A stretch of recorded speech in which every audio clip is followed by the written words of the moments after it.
Okay, we're live. Okay. I'll call the meeting to order. Any changes to the agenda? If not, Councillor Gramick. Motion to accept the agenda as presented. Thank you, Councillor Gramick. Any discussion? Call the question. Those in favor? That's carried. CEO update, Mr. Schmidt. Good evening, Your Worship and members of council. The CEO update for tonight, starting with safety. There are no incidents reported between September 5th and 12th. There was an inspection at the town of Slave Lake Airport, and the safety stand down day took place on September 9th last week at the Go With Golf Club. That was for all staff. And we brought in a speaker who reviewed some tactics about positive relationships in the workplace and how to create a more vibrant and productive workplace. It was well attended by the staff and well received. Going on the list, there was no new businesses licenses this week. The town office has seen a decline in the number of residents we serve in person. The last 2 weeks, we've dipped to about averaging 3 in-person visits a day. Call volumes are slightly up at around 25 calls per day. Moving along for utilities and operations. So utilities is busy flushing hydrants and also starting its winter maintenance routines. Public Works continues ditching. So there's sediment that builds up in our ditches every summer, and they are taking care of that so that the water continues to flow. On to projects. So we have 3 projects that are ready to go right now. We are waiting on Alberta One call. So the Downtown Revitalization Project, the Fire Hall Internet Project, and the trail connection to Big Fish Bay. These are all just held up by our inability to get Alberta One call out here.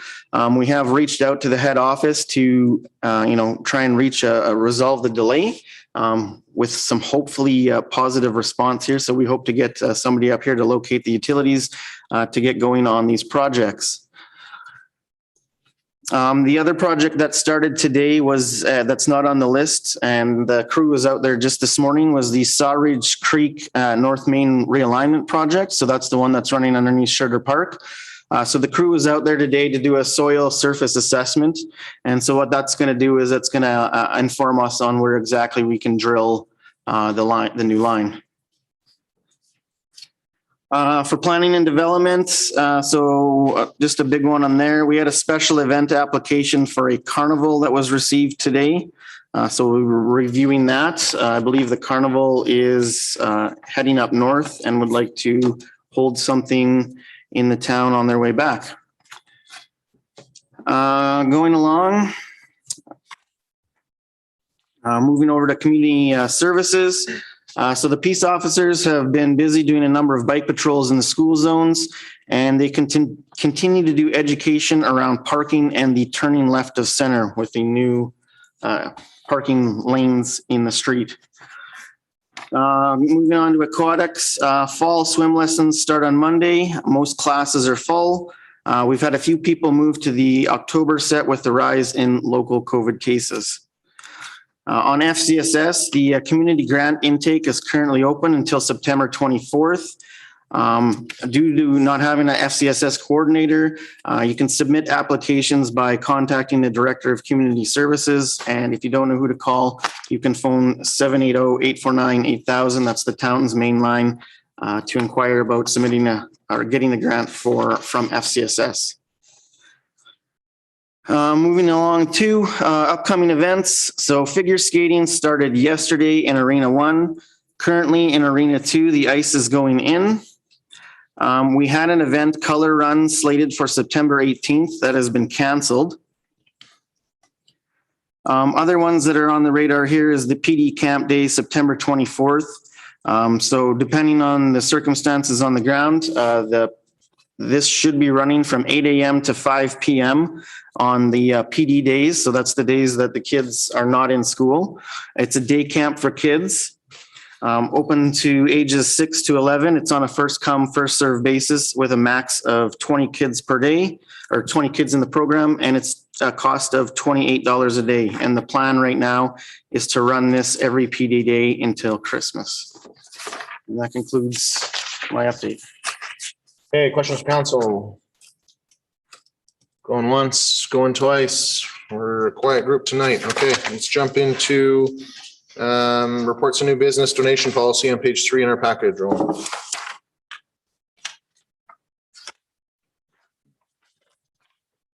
So the purpose of this report tonight is to bring to council approval and acceptance of the donation policy that was crafted by administration.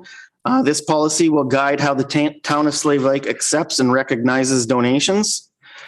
So currently the town does not have a donation policy to accept or guide us on how we can accept donations. It is recommended that the town adopts a donation policy just to help inform how the departments handle it and how the town as a whole should receive donations. So I've crafted a policy. I won't go through the whole thing, but I have laid out kind of the high points of what's in the policy down below here. So the policy distinguishes between what is a cash and non-cash donation and when the town may accept or deny donations. A brief summary is that the town will accept donations when it sees the need or compatibility of the donation and will refuse a donation in the event it has no need for it. It creates a financial burden, presents a conflict of interest, creates undue risk, or does not align or support a program or service, or is undesirable and or is in the form or is from an elected official. So in the event a donation is presented that kind of goes against one of these recommended guidelines, we'll bring the donation forward to council for a decision for approval. Other aspects of the policy outline the issuing of receipts according to the Income Tax Act, the recognition of only donations made directly to the town of Slave Lake, our right to retain control over the use of donated funds, and independence from undue influence by donors. And that is the highlight of the policy.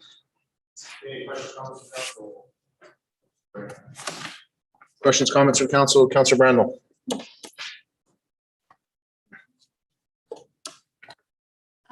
Maybe a silly question, but how often does the town get donations? Like, I can't imagine it's often.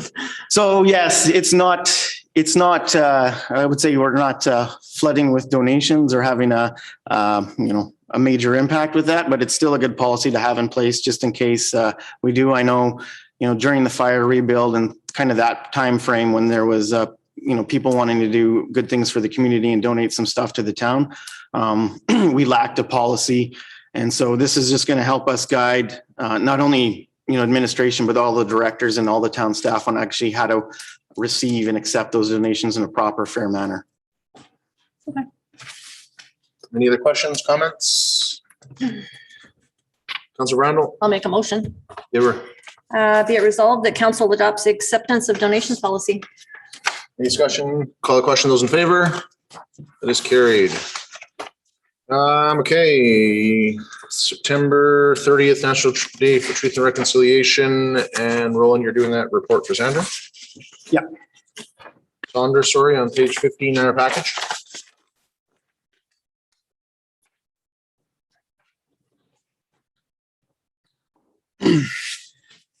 So the purpose of this report is to bring inform council on the National Day for Truth and Reconciliation. The town of Slave Lake respectfully acknowledges that we are on Treaty 8 land, the traditional lands of diverse Indigenous and Métis people, including the Cree, Métis, Nakota Sioux, Iroquois, Dene, and Inuit. The town of Slave Lake recognizes the importance of cultural diversity, and we are grateful to work, live, and learn on the traditional territory of Treaty 8. On June 3rd, 2021, the Government of Canada passed legislation to make September 30th a federal holiday to commemorate the National Day for Truth and Reconciliation. The designation was in response to one provision of the Truth and Reconciliation Commission's 94 calls to action. We call upon the federal government in collaboration with Aboriginal peoples to establish as a statutory holiday a National Day for Truth and Reconciliation to honor survivors, their families, and communities, and ensure that public commemoration of the history and legacy of residential schools remains a vital component of the reconciliation process. Although the Truth and Reconciliation Commission's calls to action are directed at all levels of government and Canadians as a whole, the legislation only applies to federally regulated workplaces and the federal government. The government of Alberta has given no indication if they will adopt a national holiday province-wide. They have not yet listed September 30th as a national holiday in the Employment Standards Code. Administration recognizes and acknowledges the stewardship of Indigenous peoples of this land, and it is in that spirit that we strive to continue to work toward building those relationships with respect and humility. For comparison here, a few municipalities in the province will mark the National Day for Truth and Reconciliation as a statutory holiday on September 30th. Some of these include the town of Stony Plain, town of Ponoka, town of Three Hills, city of Calgary. The government of Alberta is leaving the implementation of a statutory holiday up to the individual employers for provincially regulated industries. And so administration has proposed three options for council to choose from. So option one here is the town of Slave Lake annually recognizes and observes September 30th as a general holiday as identified in the employment policy. We will pay employees for the statutory holiday. However, we will encourage employees to observe and commemorate this important day by wearing an orange shirt on September 29th. Educational resources will also be distributed to all employees. Option number two is that the town will support in marking this day as an important symbol of the reconciliation process by encouraging administration and town employees to take the time to learn and reflect on the histories and cultures of Indigenous people. Staff can either wear an orange shirt on September 30th or commit to watching a virtual event online hosted by the National Center for Truth and Reconciliation. And then the last option, of course, is to remain status quo. For the administration's recommendation is that we recommend that council support the town of Slave Lake in annually recognizing September 30th as a general holiday. And the resource impacts of that are that we would add September 30th to the list of general holidays in the policy, which only results in some lost opportunity costs as well as some overtime pay for some employees. Messaging, the government of Canada has declared September 30th as the National Truth and Reconciliation Day, and we would also advertise that we also recognize that as a holiday. Okay. Questions, comments from council? Councilor Brandel. Do we have to pick? Can't we do one and two? We can do whatever we want. That's my vote. Okay. Councilor McGregor. So we just had this discussion at the library. It was also on our agenda and went through it also at that meeting. Everyone got a chance to talk, and as well as our library manager. We have voted to keep the library open that day, as the library is a pretty important place, and they usually do a lot of Orange Shirt Day stuff. So my concern is, has any of this been vetted through any of our neighbors? Have we talked to our school boards? Have we talked to our Indigenous counselors? Have we talked to our elders? Have we talked to the young girls that made the orange shirt for our community about 4 years ago, how they feel about changing a name? Have we done anything besides listen to something the federal government threw out in a time of election to do that? Or have we done any of those things? We've had internal discussions and had, I guess, our own HR department to reach out to as, a select group as you could in a shorter time frame to be able to prepare this report. So we have done some consultation. I'm not going to say it was super in depth, but we have done that and come up with our own idea on how to move forward. Okay, so this one worries me because I don't think enough work has been done on it. I don't think enough partnerships have been done on it.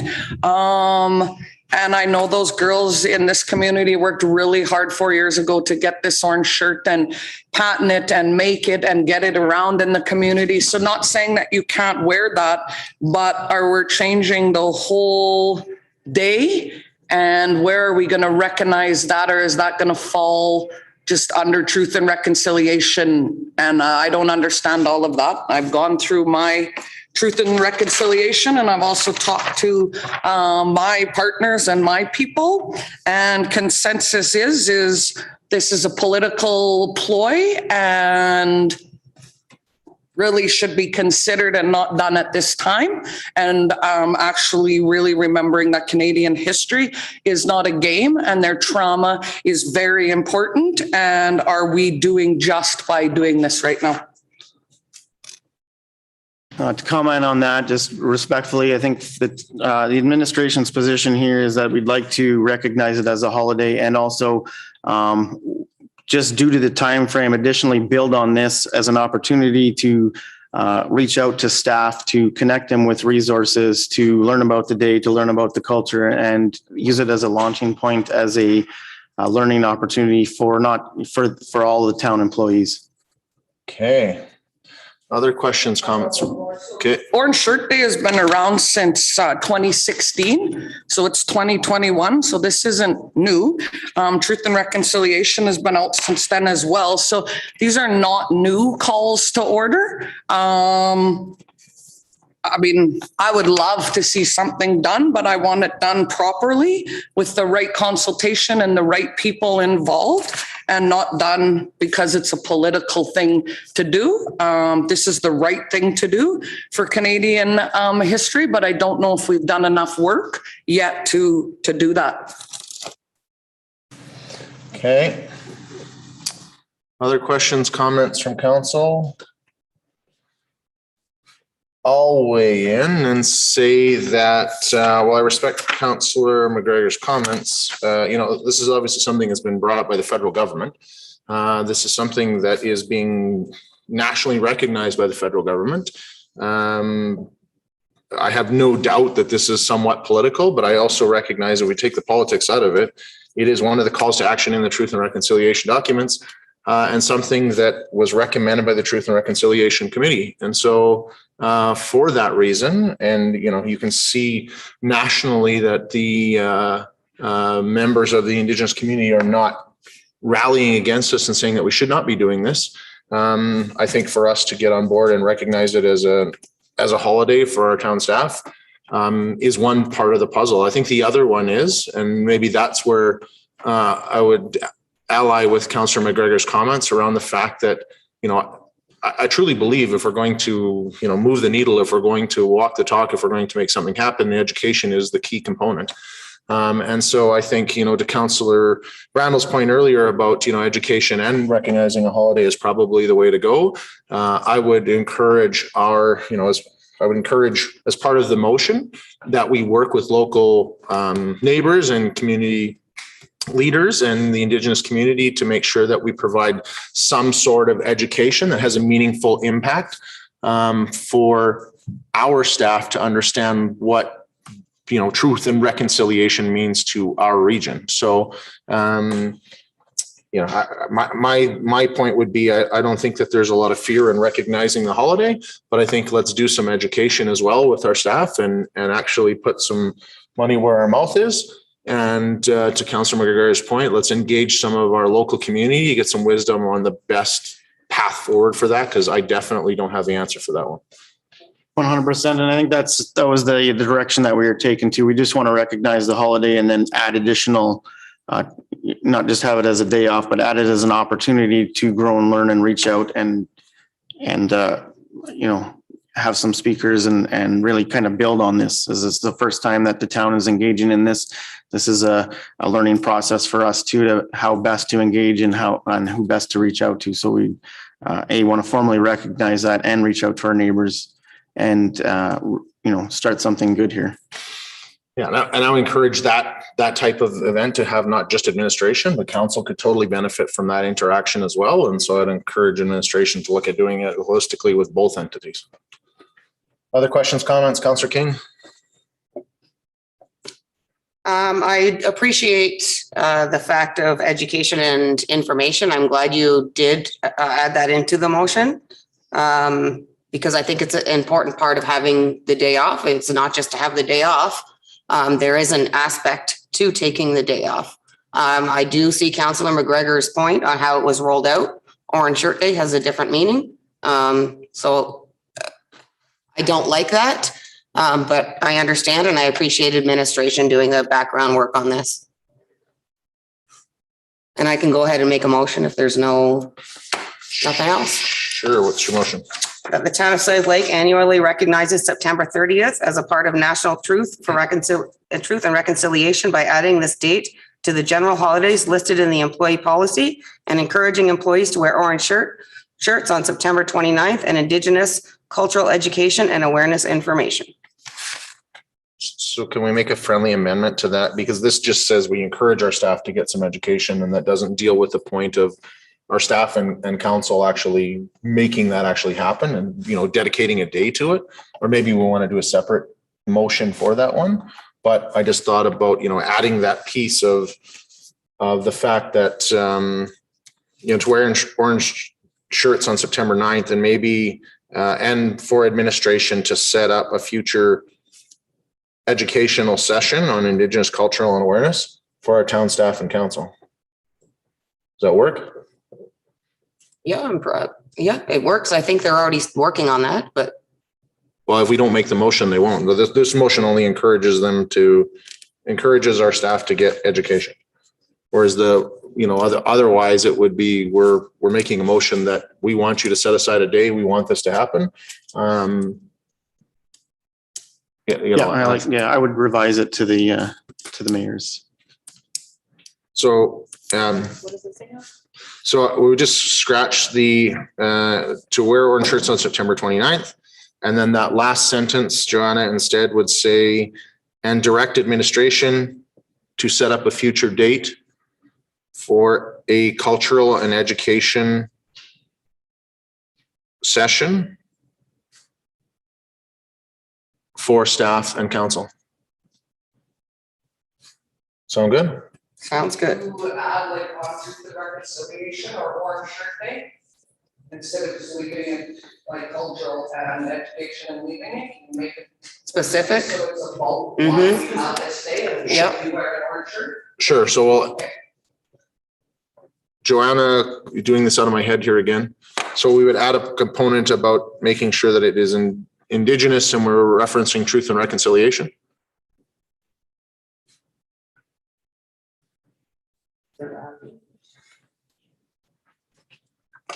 So maybe when you're ready, read it back to us so we all know exactly what we're saying.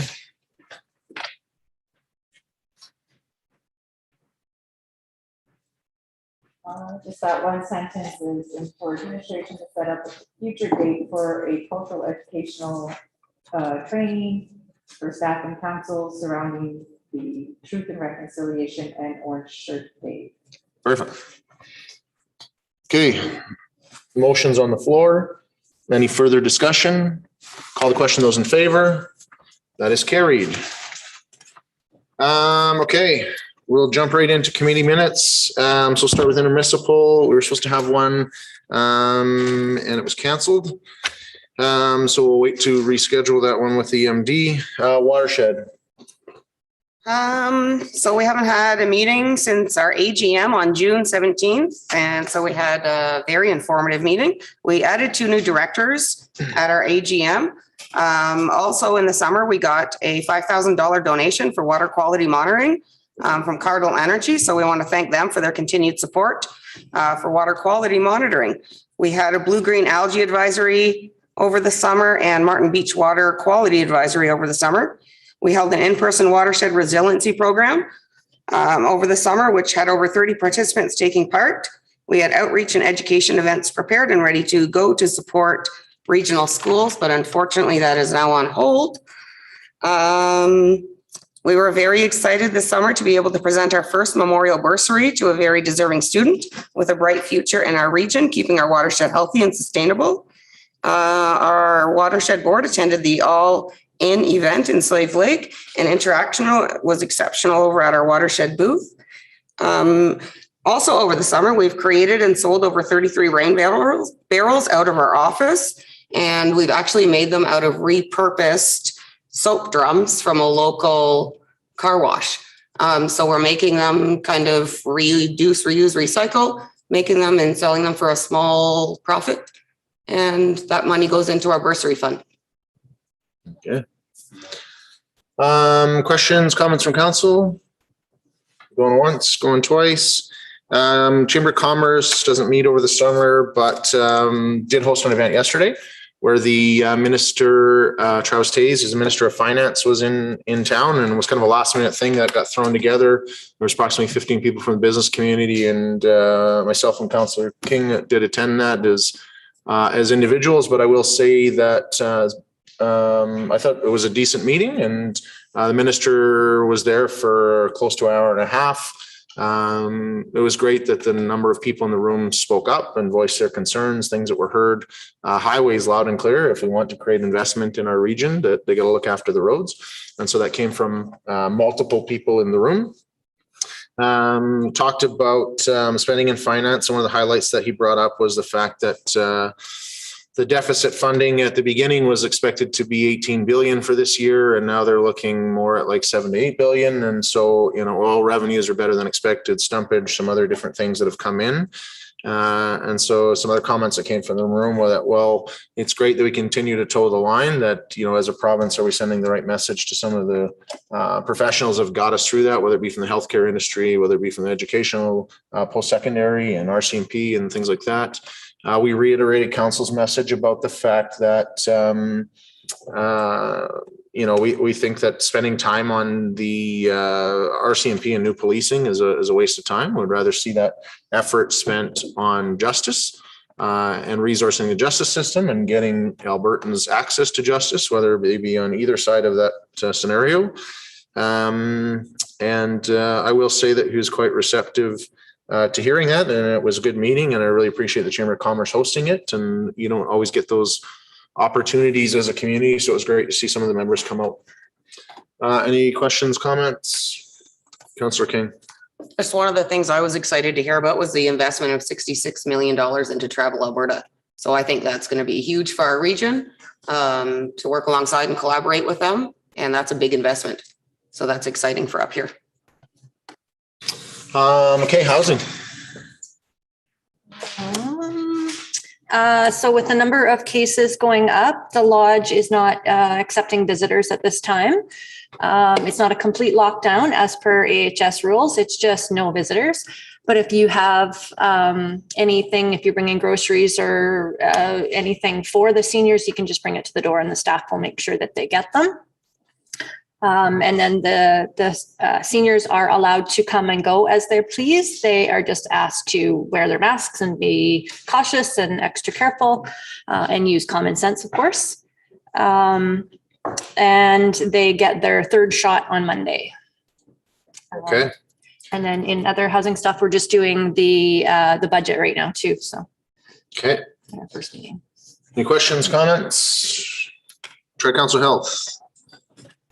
So we met on the 8th. We're working on a community profile with RPAP, which should be done right away. We just had some input from AHS and the Sawridge to add into that, and then that will be done, and I will bring it and share it in PDF form and in paper form. It's going to have everything that the region kind of has to offer to give to new recruits. So currently we're sitting at 9 doctors. We have 2 nurse practitioners. We have a couple on leave and one that's moved on. In August, we had 9 babies born. Call bell for the nurse for construction for new call bells is almost done. The AC should be on to the roof before the end of September, and then it'll take about 1 month to finish all of that.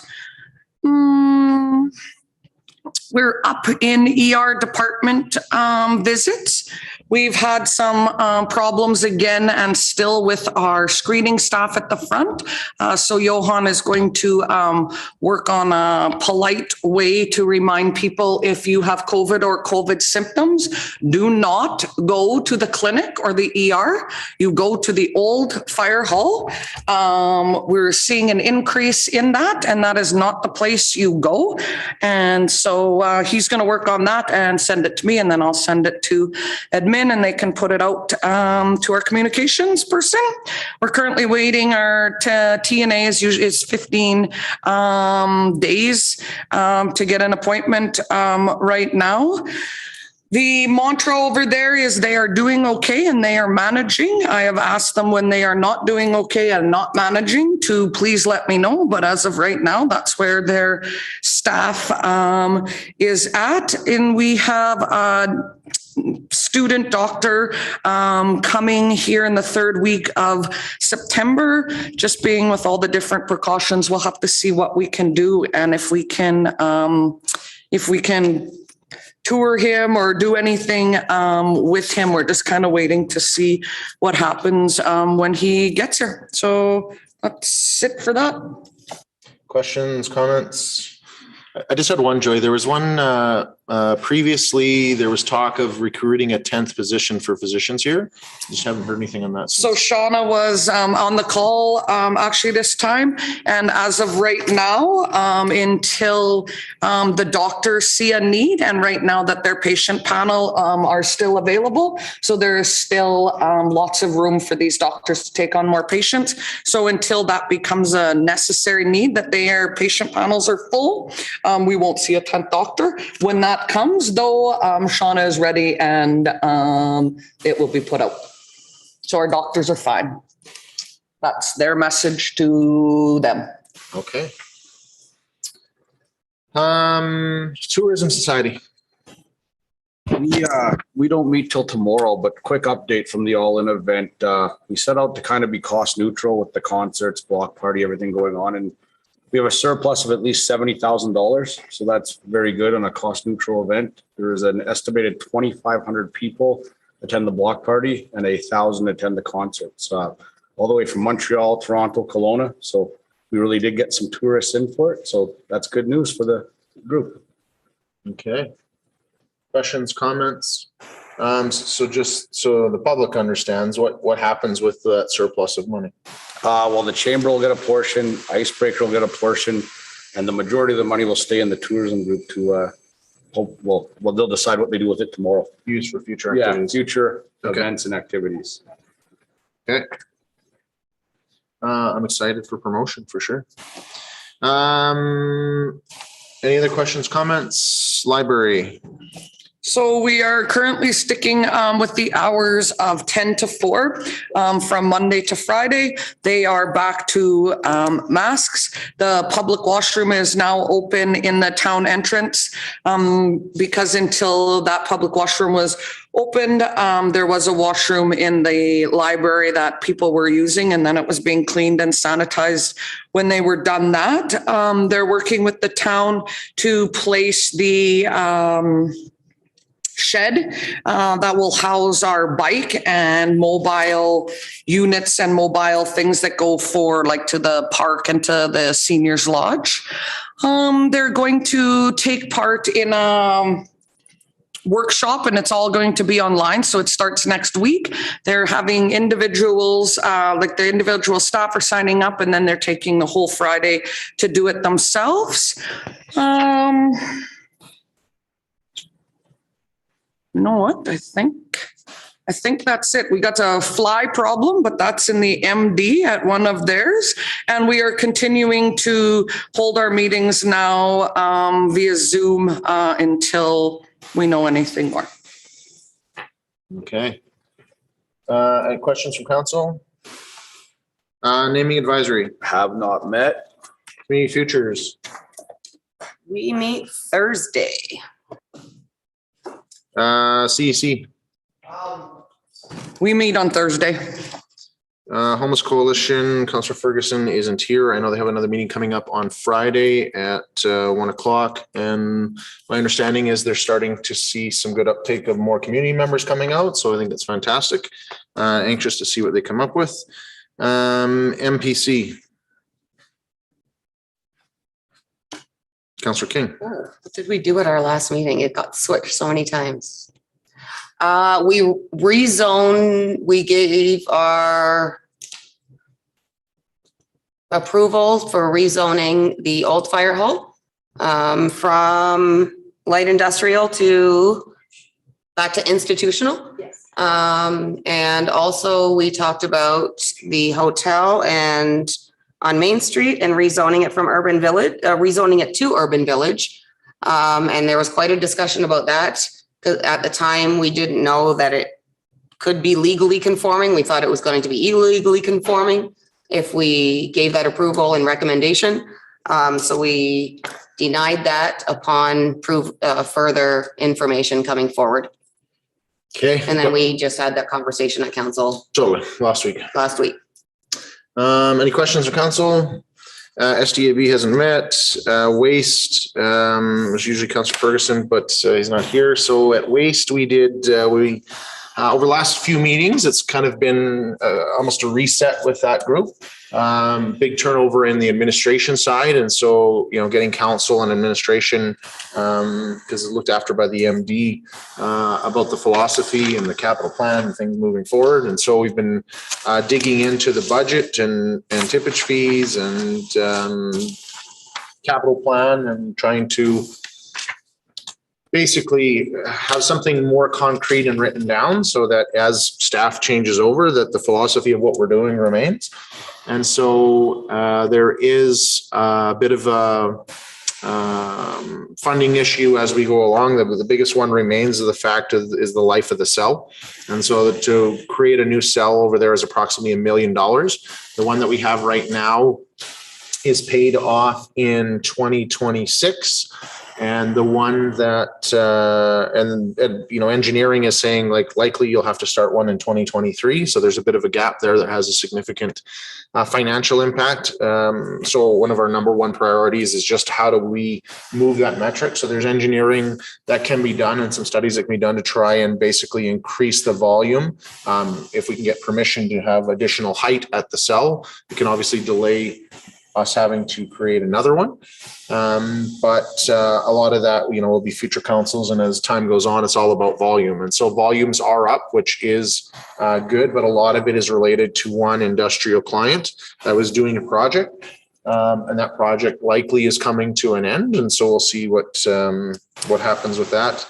At the end of the day, there is some financial constraints. And so there is an increase to tippage fees coming. It'll be effective January 1st, and the Waste Commission is in the process of notifying its clients. I did some rough numbers at the meeting. The total impact to the town of Slave Lake with our residential tipping and what's going on there would be approximately somewhere between 12 and 14,000 per year. So not hugely substantial at this point. Our requisition, so basically right now the organization does not pay for itself, so it's deficit funded through the town and the MD based on a combination of volume and a population. And so that remains that figure, the deficit figure that we've used in previous years remains the same for 2020, 2021. So, and we approved our budget. So I think it's been a couple of great meetings. We've had 3 or 4 in a row here since June. Administration's done a fantastic job, and the board itself has really dug into a number of the pieces, and it is one that I think it was a very doom and gloom scenario a couple of years ago. The only thing that has improved, obviously, is that the town and the MD are deficit financing the entity. But the big thing is that, I think administration has a stronger plan over there about how things will carry on. And so one of the things, the staffing's been a huge challenge for them throughout COVID and a number of changes. We don't have a huge amount of staff over there. And so that has created some frustration. Additionally, the MD has been forced to, kind of those lead people in charge of the MD are people that are kind of dealing with it and it's taking up a whole bunch of their time, and they were actually hired for other jobs. And so one of the things that we had done was we talked about putting in a commission manager. That was one of the requests that came from administration. We used to have that position over at the landfill. It was very beneficial, but quite costly. And instead, what we're going to look at is that elevating 2 of the positions over there into more kind of senior supervisor roles that one would deal more with customers and one would deal with more with operations, which should take some pressure off of that MD staff at the top level, let them get back to their job, but still have the continuity there and be quite fiscally responsible. So I do think that I think the whole group is on the right path there. So that's a lot of information on my head. So questions, comments? I see none. We'll jump into airport.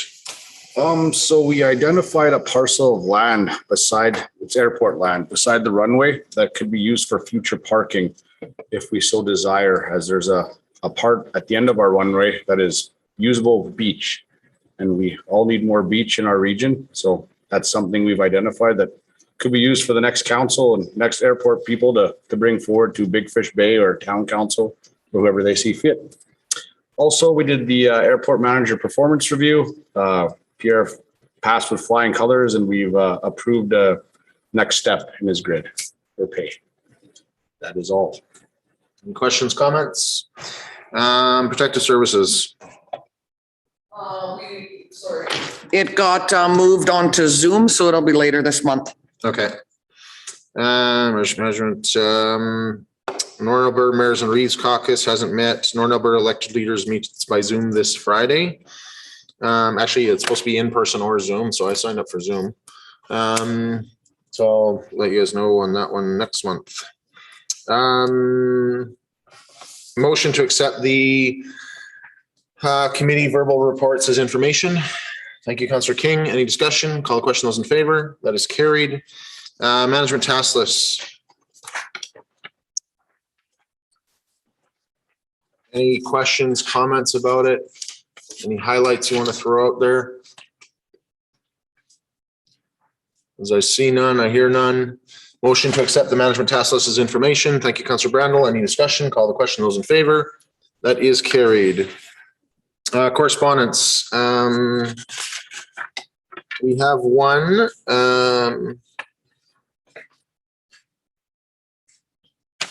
For a letter of support. Sorry, can I bring this to the nurse practitioners and the hospital and FCC manager and get some information on this before we sign it? Sure. Make sure that we're on, I have a meeting on the 20th. So if we could table that till the 21st, and then I just want to make sure that we're on the right track or doing the right thing and not going against what they're doing or anything. I love it. Okay, I'll bring it back, that information for the 21st. Okay, so Councillor McGregor makes a motion to table this request to next week's meeting, or no, sorry, would it be next week's meeting? Yeah, your meeting will be before our meeting. Okay. Okay, bring it back to the meeting on the 21st. Any discussion? Call the question. Those in favor? That's carried. Mayor's Corner. I already talked about the meeting with the Minister of Finance, but after that, council had a meeting with Minister of Parks and Environment. I hope that's the right title there. It changes every once in a while, and I forgot to read the card. But Minister Nixon came up, and we've been having a number of conversations with that department over the last several months. Some immediate things are in regards to supporting some efforts that are Gilwood golf courses, making some requests there. One of the big ones around vegetative management and how that works out there. Nature's kind of creeping in on them, and they need to make sure that they hold the line. And so they got some support for that. So that was great. Additionally, one of the things that we have been fighting for, and quite glad about it previously, this time last year, was a decrease in funding by the provincial government for the BC, the Bird Conservation Center. And so after numerous months of fighting with that, the provincial government has committed to restoring funding operationally for it for the life of the current contract, which goes until 2023. So we brought a couple of years of reprieve. They are also doing some work. There are some capital issues that were out there, some bigger ones. And so they did do some funding for some work on the geothermal heating that's out there. And so that construction is happening now. The other big investment that has been somewhat frustrating is the fact that the main cistern that was supposed to feed water to all the facilities has a crack in it. And so they've been using a backup one, but it reduces the amount that some of the other facilities can be used. And so like the nest, as an example, can't be used for its intended purpose right now. So they are aware of it and looking at options. And so we did push for that as well to say, you know, the last thing we need, this is a unique piece of that flagship park, and we don't want to see that shut down. We don't want to see it go away. Tons of education that goes on out there, tons of field trips and students and students that come from outside of our region to see it. We talked about in the past how they had international scientists and researchers come, and that, you know, that's a trend that we want to continue.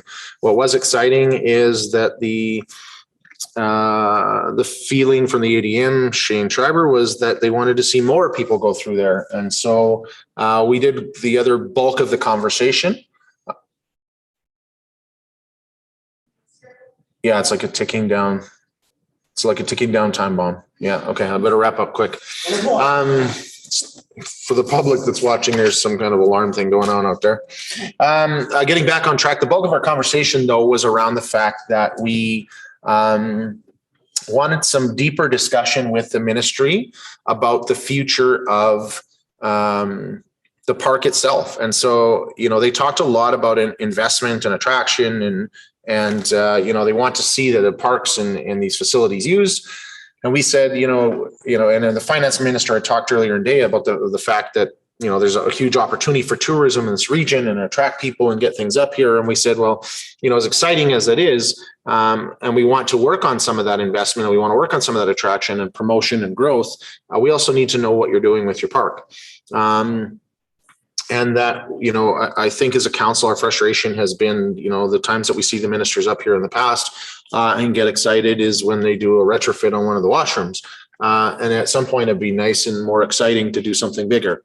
And so there is a capital investment plan that, you know, they had created back in 2008, and it talks about some bigger, larger things and campgrounds and components that could go out there.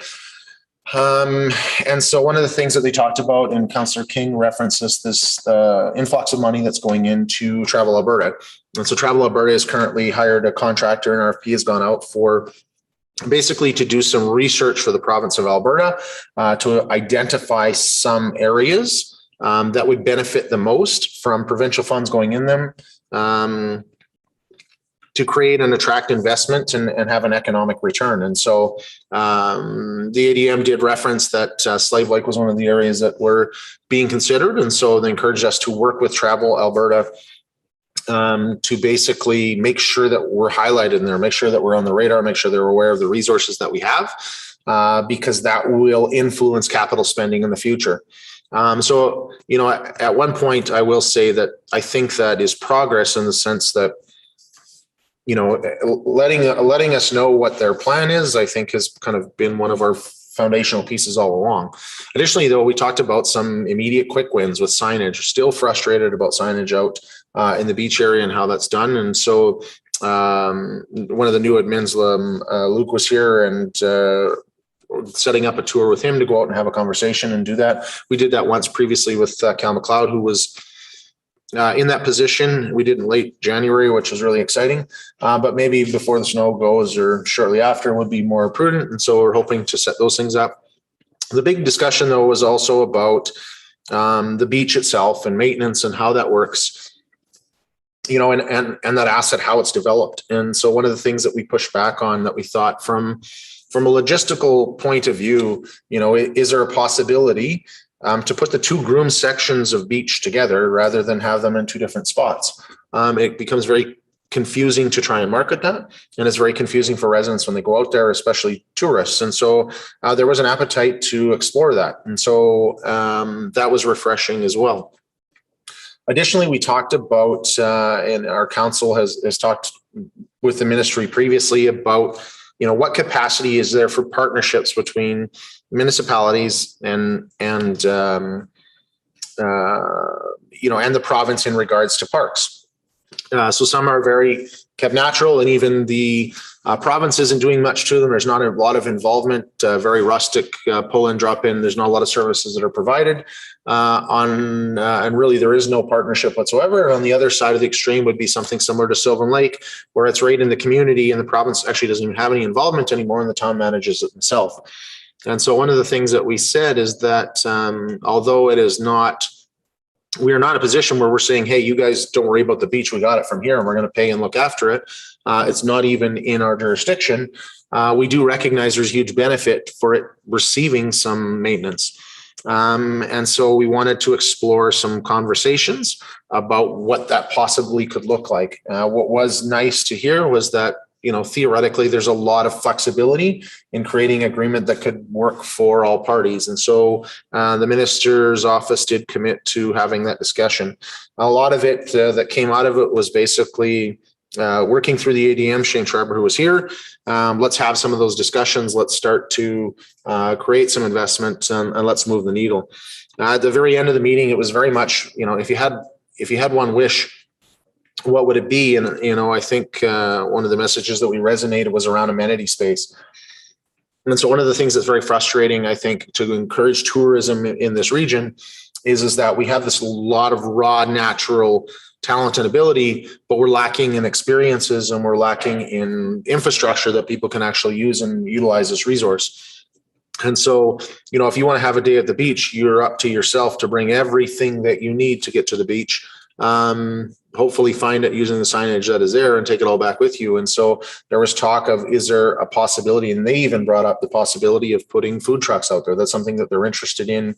We talked about additionally helping with other things, like could there be a kiosk out there that a company could set up and do rentals or kayak rentals, or just have inflatables that they could rent out. You'd have a summer student there that could make that into an entrepreneur thing. Maybe you could work with Community Futures and say, here's a business model, go buy X amount of inflatables from Canadian Tire, you can rent them down here, we'd have a kiosk, you set up a generator, away you go. And so in the past, it's been very much struggled to even get an extra garbage can out there. However, they were very excited about this idea and amenities and things that go on. We talked about fire pits and a number of things. So the message was to work through ADM Shane Schreiber. So we will set up some meetings with him to do that and in more in depth. But it was probably the best meeting that I've had with parks in the whole 11 years I've been on council, that it feels like there's a possibility here to create something that's a little bit more tourist friendly for our region. So I encourage a future council there to jump on that possibility. And so to make sure that we capture that and don't lose that, I would make a recommendation that, or not a recommendation, I make a motion that council direct administration to set up a meeting with Assistant Deputy Minister Shane Schreiber to discuss future development of Lesser Slave Lake Provincial Park. Isn't that what I said? I said council? Direct administration set up a meeting with council?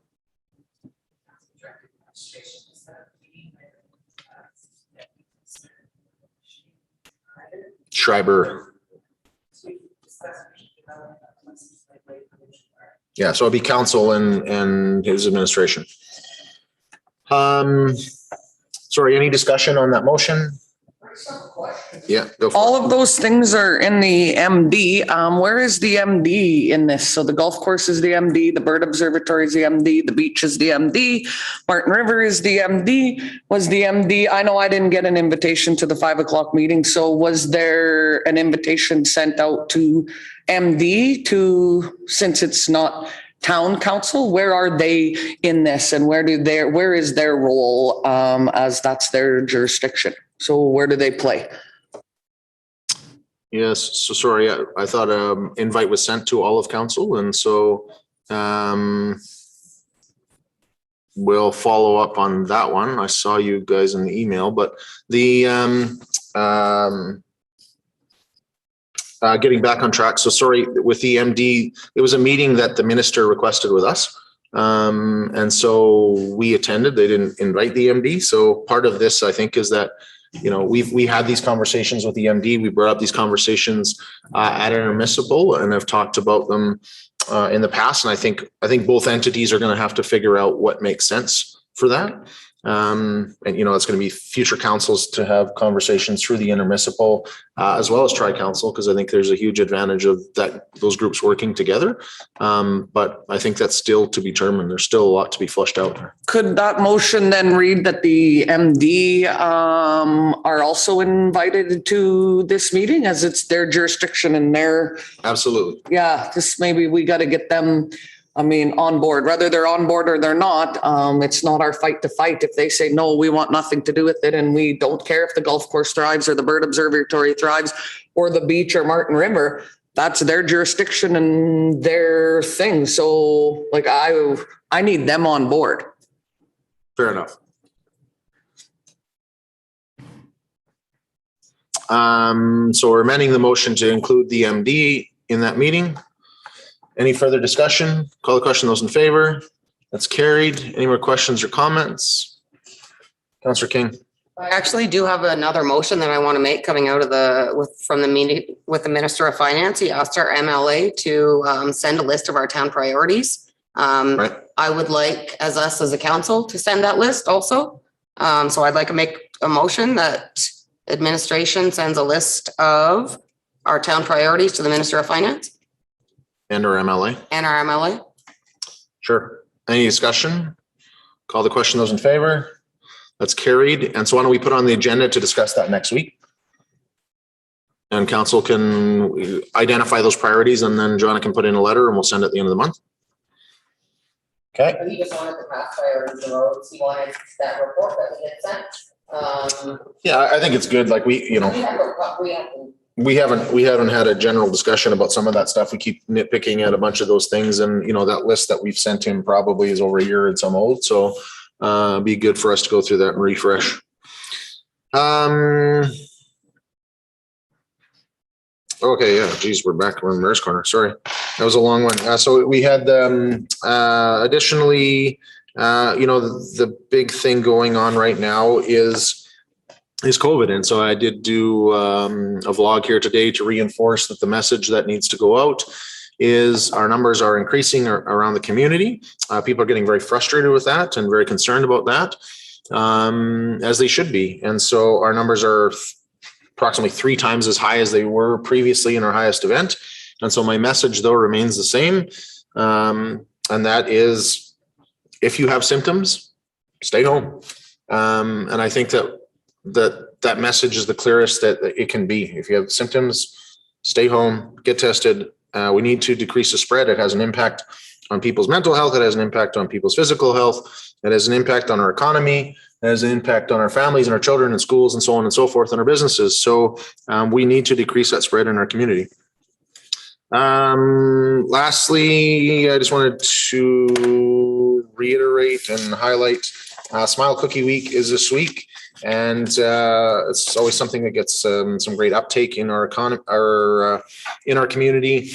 Previous, a lot of those funds went towards equipment that saves lives and saves people in this community.